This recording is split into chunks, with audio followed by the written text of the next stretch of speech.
Fixity-Fix! Welcome back to the Fixity-Fix workshop. I have been on a mission to learn how to weld by watching YouTube videos and reading up on everything I can read up with. And I decided while I was at it to get a plasma cutter. I'm going to focus on this Everlast PowerPlasma 52i. So I thought I'd give this a shot because PrimeWeld didn't have their cut 60s in stock at the time.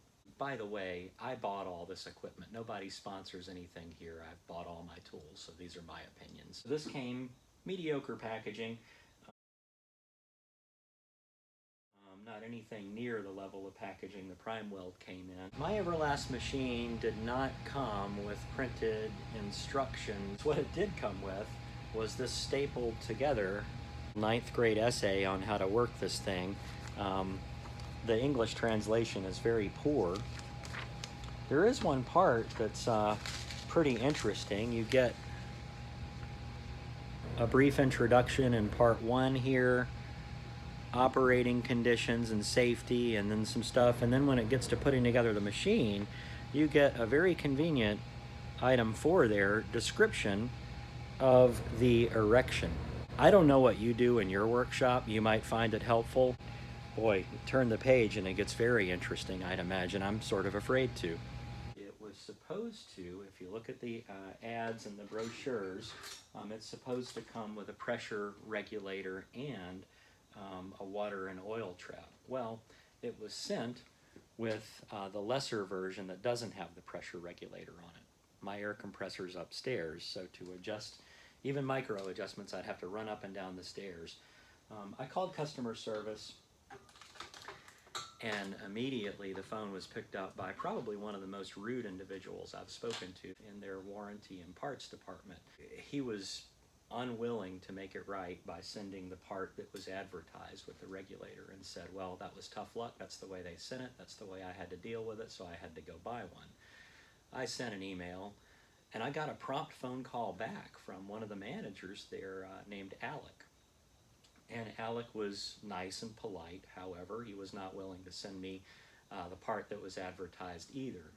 He did try to make it right by giving me a $50 credit for consumables with Everlast. It was an effort, and I know when I'm buying a product not from one of the big names and not spending a whole bunch, you know, you risk not great customer service, you risk having something show up DOA, and one of the sacrifices is poor quality control. So I know I'm into that probably with both of these machines. Had good luck with the PrimeWeld so far. So I bought my own pressure regulator and water trap, oil trap to put on the back of the machine. So now we're going to fire this thing up and see how it does. All right, the first thing we want to do is make sure that we are grounded to our piece that we're going to cut with the ground clamp. So the ground clamp is securely fastened there on my Eastwood plasma table. You'll see another review of that one shortly. The ground clamp goes in here to the workpiece part. There's one way it can go in. There's a little hump right there on top. And that lines up with a notch.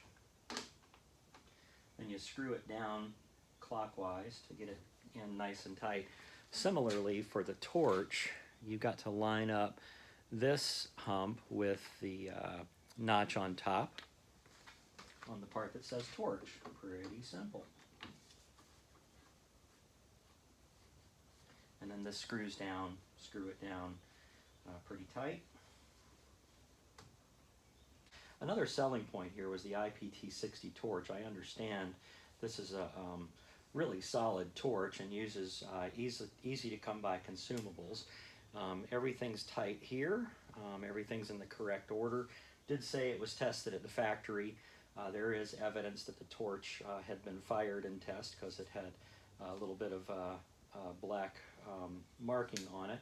So we're all good to go. Let's turn it on after I get my helmet on. I'm using a welding helmet because I've not done plasma cutting before. I've got it set to about a 7 shade. Really like this Vulcan welding helmet so far. So let's fire this up. I'm not going to put on gloves. I'm just going to see if it fires up for now. The switch is here in the back. It's hooked up to 220 power. All right, it's coming on. Here's the fan. Give it a chance to warm up.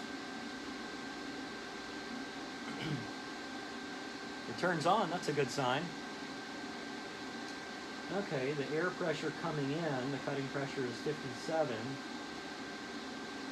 Post flow, it looks like people are running about 10. Oh. We've got a problem with the display here. It looks like a couple of things are out on the display for the digits.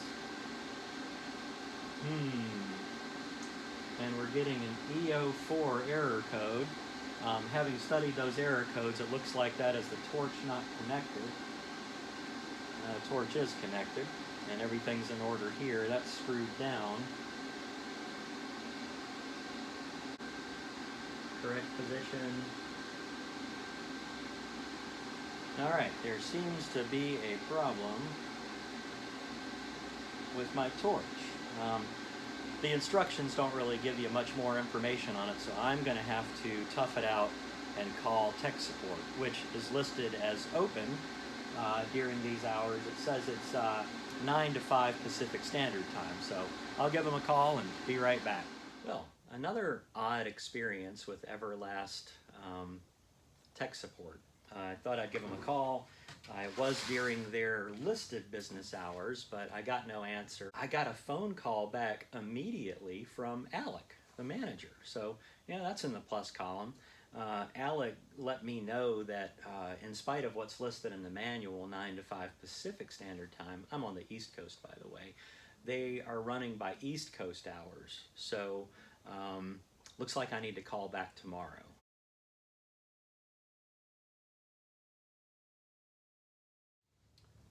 We've reached the conclusion of our Everlast PowerPlasma 52i plasma cutter saga.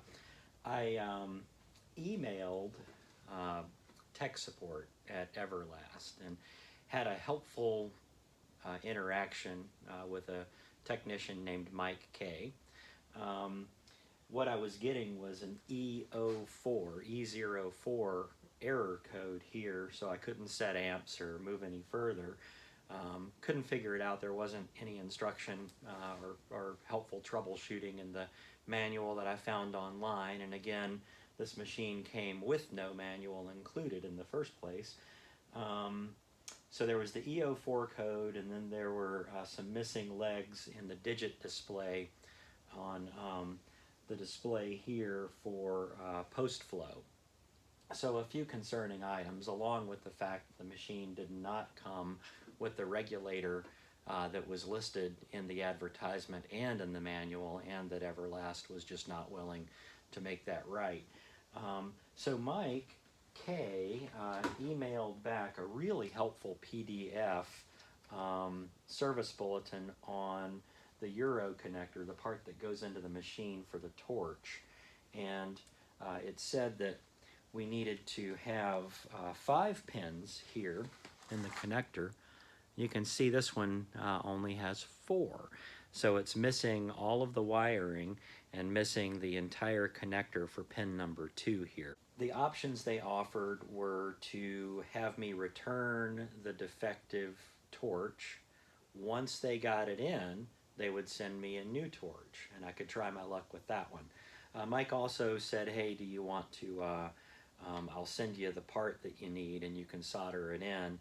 I figured that would be like an hour job, and I would just rather spend that hour cutting and welding instead of fixing a brand new machine. So given the litany of troubles with this machine, I elected to not keep it. I'm in the 30-day return window, and Mike and the team were good enough to pay the shipping for this machine to go back, and according to some of the reviews and complaints online, that's not always the case with Everlast. But they did right in this case, so I appreciate that. Summary of what I liked and didn't like so much about the Everlast PowerPlasma.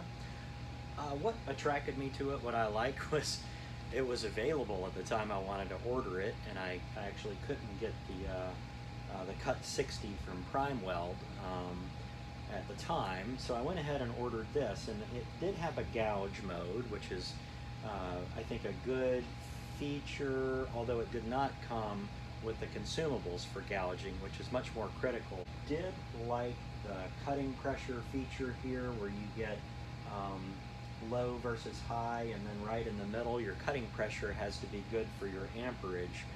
Those have to match, and the machine does some of that math for you. The problem is the machine doesn't come with the regulator that they advertise that it comes with. It just comes with a sort of cheap oil and water trap. And the company again was just not willing to make that right. I like that it has the CNC function and a CNC port on the back that would allow me some expandability if I ever decide to do CNC cutting. It comes with a nice torch. Unfortunately, the torch that shipped with mine was defective. Has a 5-year warranty, although when I called the warranty guy, he was exceptionally rude. So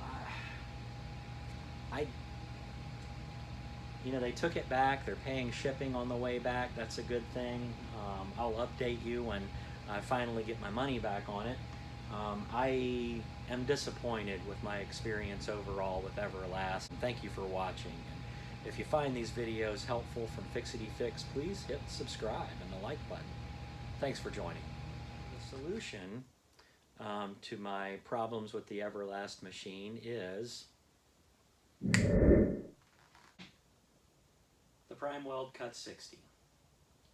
Stay tuned. I'll do an unboxing video just to show you the difference in packaging, and then we will see if this thing works and how well.